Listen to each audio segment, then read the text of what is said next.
Good morning, everyone. Thanks for giving us the opportunity to talk. Lucille and I have been looking forward to this for such a long time. She's going to start. Sorry.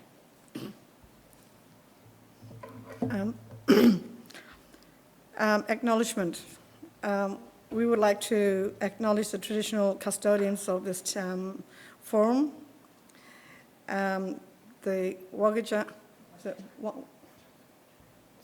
Sorry, it's my first time I'm sort of acknowledging on this country. So, Wagga, Noongar people, and pay our respects to the elders, past and present and emerging. We also extend this respect to all the custodians and elders from all the communities across Western Australia.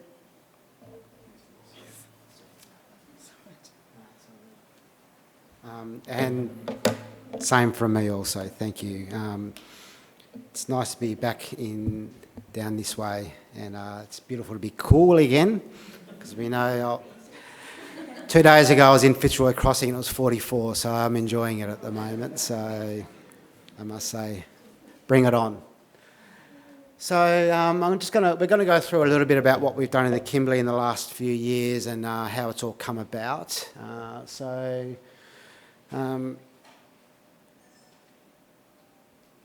a few years ago, our Kimberley Aboriginal Health Planning Forum brought out a health plan that they wanted to progress with. So this is all our major health providers in the Kimberley coming together and trying to work in a coordinated partnership. And that was 2012, 2015. In 2015, they went through and actually checked how many of those recommendations were actually getting done. And so they come out with an implementation plan. And one of the ideas in that plan was that ear health services across the region are delivered in an effective and coordinated manner. So they suggested a strategic plan to improve ear health service delivery in the region will be developed by the CAMS and KPHU ear health team leaders. So we got the tap on the shoulder and said, get to work, basically. And so CAMS had their hearing health coordinator at the time was Mohammed Al-Tamimi and myself, so it was the Mo and Joe show. And it was... we got together and we thought, rightio, we've got to come up with this strategic plan, neither of us having done one, of course. And luckily for us, CAMS were a little bit more advanced than WACS at that point, and they'd been looking at this already. So we were blessed that that Mo had a little rabbit in his pocket. So we came up with our strategic plan. And the idea was we have a high-level framework to guide collaboration in the region. So this was not just for CAMS and WACS, it's for any provider that comes into the region. So we really wanted everyone to jump on board the gravy train, and really we're all trying to work together. That was the idea. So you can see the puzzle you saw before. The idea was we had 9 strategies, and if we get the 9 pieces of the puzzle eventually together, then hopefully we can come up with the good ear. So there's our 9 approaches that we looked at. And it's very similar to the 7 approaches of the Child Health WA Child Health Schedule strategy. And number 6 in that was program evaluation, quality improvement, and transparent reporting of key performance indicators. So, now it becomes a bit trickier. So we've all obviously got different systems and we're seeing the same children. So it was a bit tricky. We needed a bit of guidance. Alas, we found this great research document that we have Deborah involved in, of course, and Marianne and other very esteemed people. So we thought, well, this is probably a good starting point for us to look at some key performance indicators, given someone's already done all the work for us. So thank you to those people. And so we had a look at this and we thought, well, this is basically what we're after. So we contacted Jason Agostino and had a chat and asked him if it was okay if we tweaked them a little bit for our patient information system so that we could draw the information out a bit easier. And of course he was very happy to do that, so we were very lucky. So thank you to these wonderful people. So they basically came up with these indicators. These were just a little bit more detailed, obviously, but they're the indicators they asked us to look at. So originally screening, otoscopy and tympanometry was originally joined, and then they decided to keep it separate. So we were happy with that. And you can all see these other things. So there's some pretty tricky ones there to measure. We thought, what the hell, we'll give it a go. And it's taken us a little while, I must admit. We certainly haven't been perfect, but there's a couple of flaws in there. One that I'll mention now before I forget, because my brain goes in different directions. So it is audiological testing of the children, but we don't really talk about how many kids have got that hearing loss. And so that was something sort of, I think, going forward, we need to look at who's got hearing loss and are they improving. So we modified them a little bit and came up with these screening and proportion, number and proportion of the following children. So you can read them in your own time frame. So there's basically the same screening, incidence, prescribing, which is quite tricky, testing. So have they had a hearing test?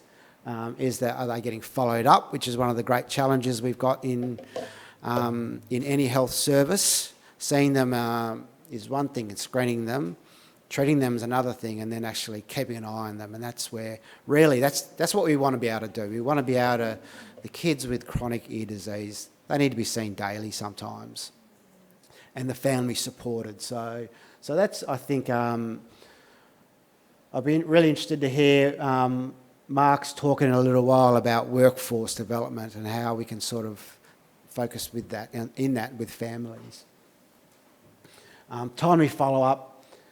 The kids who are going to, and then we added a couple of our own, which were based on our strategy. So those kids who are having surgery, are they getting checked beforehand to make sure that the surgery is going to be as successful as possible? And are they getting checked afterwards?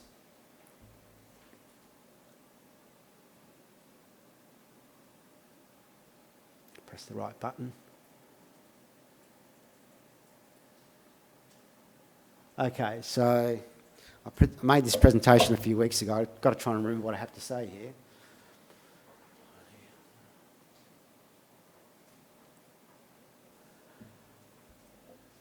So, that's right. So that was the clinical indicators beforehand. Then we had some workforce indicators that we wanted to try and measure as well, and these are it.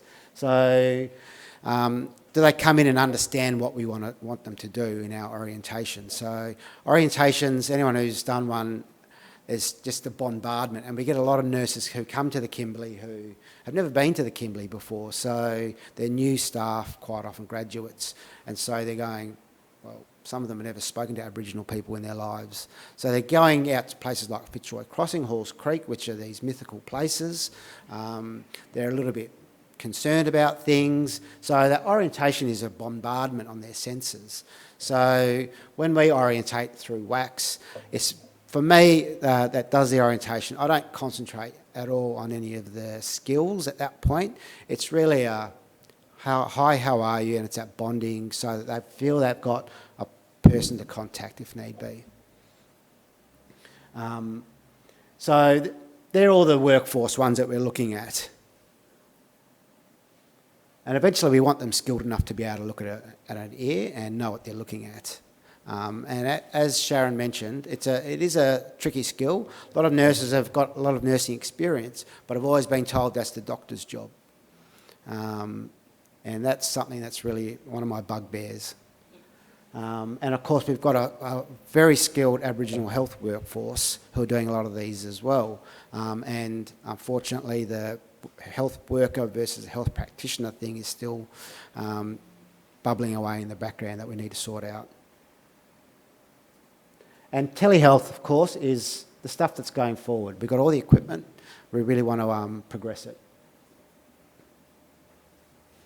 So we've got all these great indicators, but can we measure them? That's the question.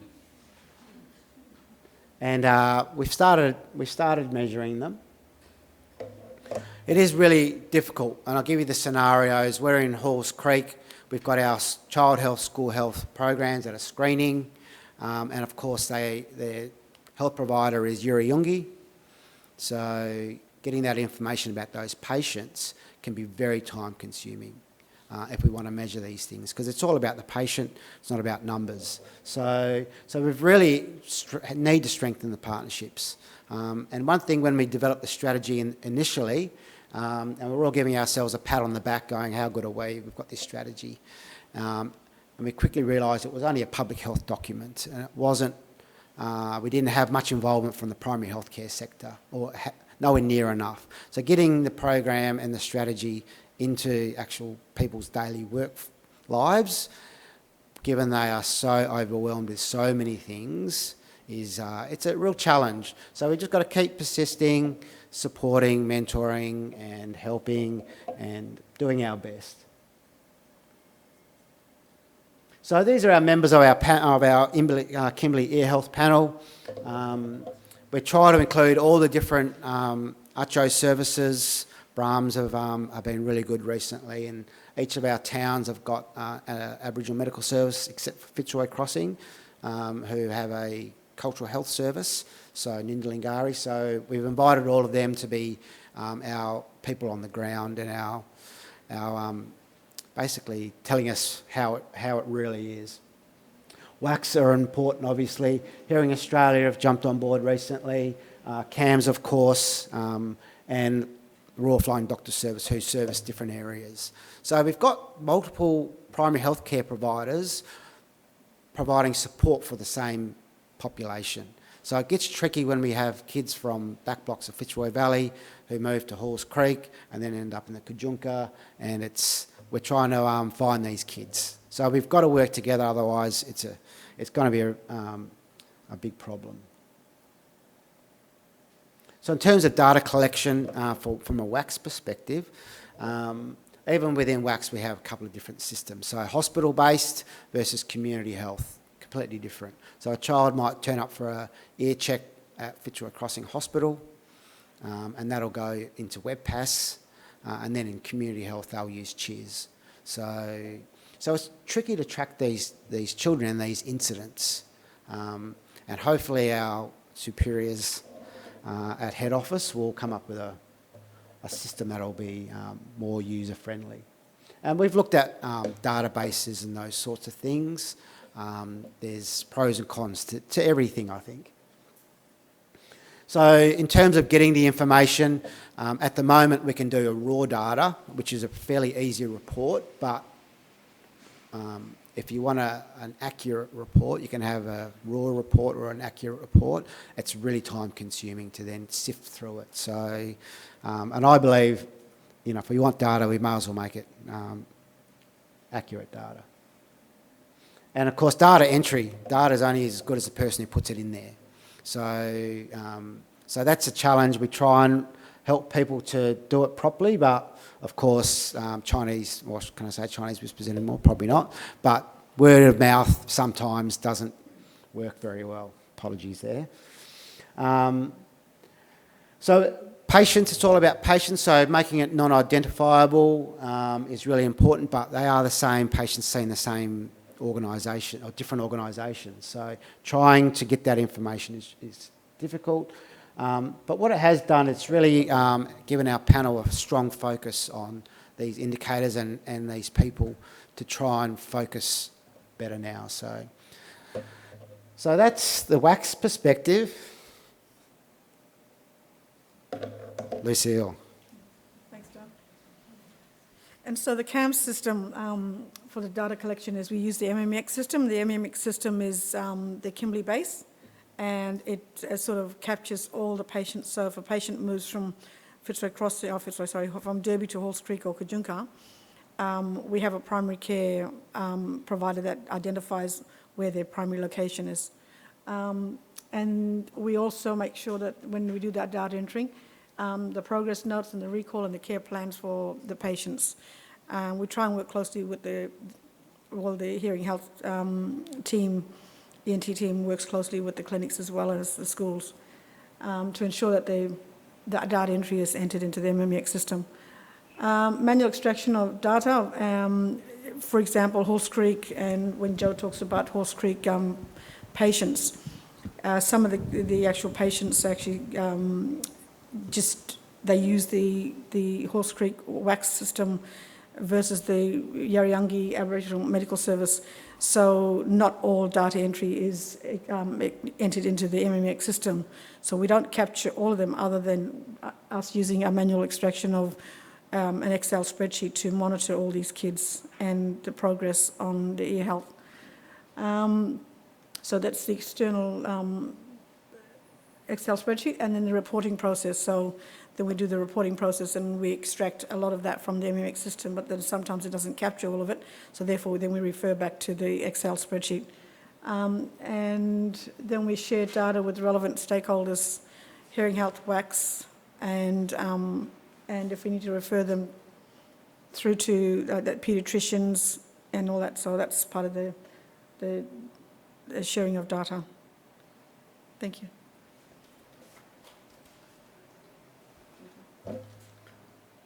I think that's us, to tell you the truth.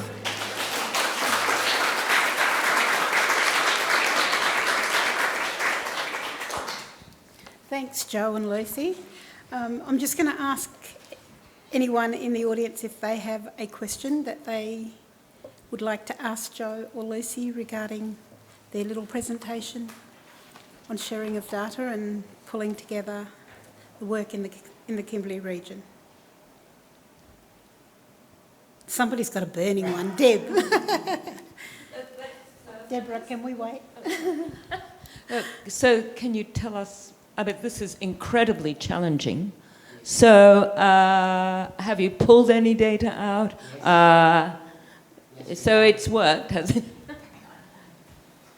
As I said, it's time consuming. So it took two of us probably a week and a half to extract all the data.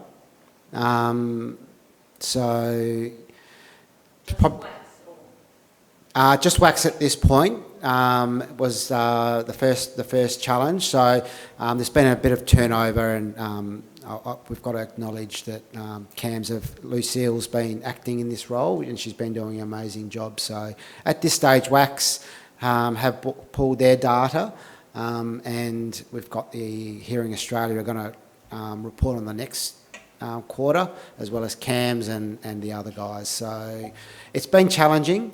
It's been a really interesting process. We're very excited if we can keep moving forward. We found getting the data was, we found a lot of the flaws in our systems, which is always a good thing as well. So we always need to strengthen and evolve. So that was one of the benefits of doing this process was finding out those weak links that we need to work on. So we're going to keep plugging away, and hopefully at some stage we can present that in more detail to everyone. But thank you for your indicators, Deborah. I was just wondering, you mentioned the ear health orientation for health workers and CAMS sort of measuring that and how confident people feel. Are those resources available, like has that orientation up and running, or is it individual to every health service, or does CAMS have an orientation or any support for other organisations that are hoping to build the same? You know, because I feel like sometimes everyone's doing that work individually, trying to educate each other, and a lot of the time these services are already put in that work and great programs or modules exist and they're just not shared, or we're all trying to do the same thing at once.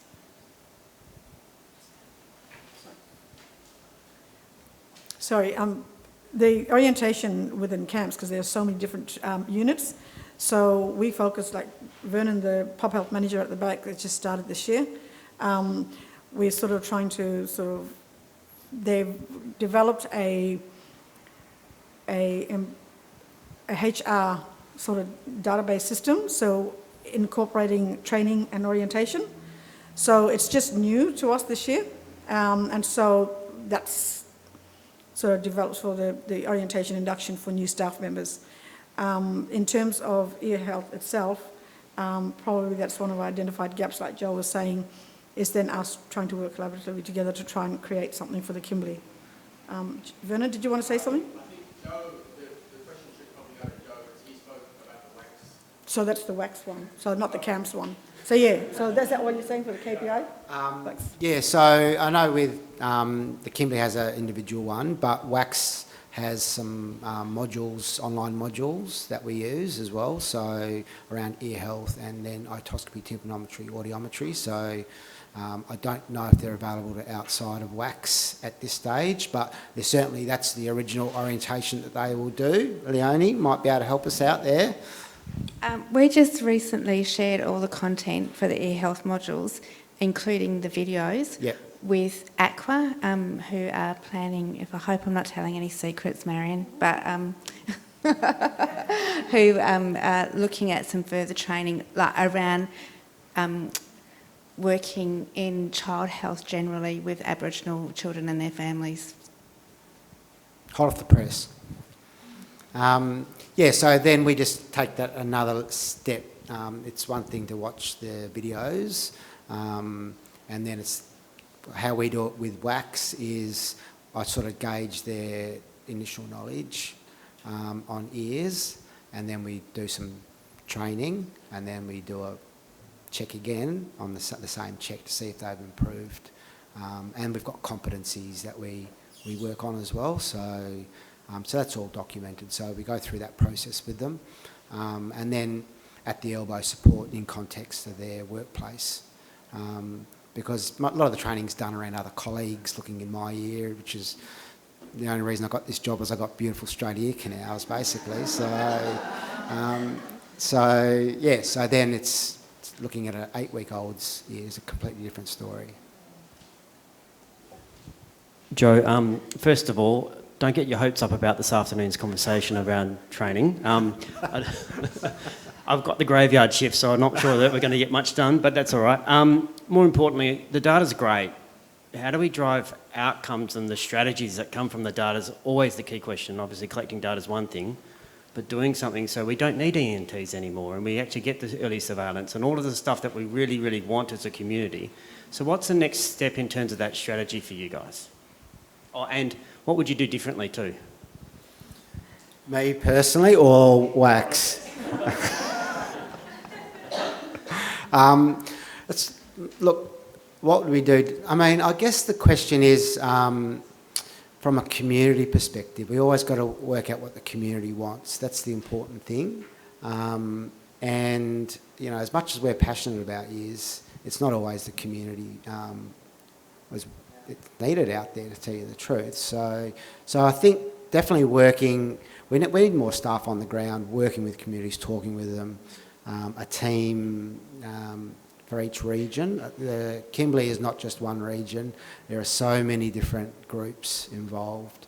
And so having people from Broome talking to people in the Kajunka is great, or in Halls Creek or in Fitzroy, but consistency, familiarity, trust, building on those things is the important stuff that I would personally really try and push, so that people will come to us rather than us having to keep working on bringing them into the clinics. And I think that consistency of approach is a really important thing. So, and familiarity. And it's hard to do because people like to come up to the Kimberley and have their adventure, you know, a couple of years. And if we can keep people there for longer, it's great. But ultimately, from a family perspective, they're seeing this, you know, 5 or 6 different nurses in a year. So I don't have really a solution, Mark. I wish I did. I'm happy to put myself out of a job, to tell you the truth. So, and in terms of what I would do differently. I'll do a lot differently now than I did when I started this job, and I'm doing next year. I'm sure I'll do it differently again, because just when I think I'm on track, something new pops up. So self-reflection is pretty important. So let's just put our hands together again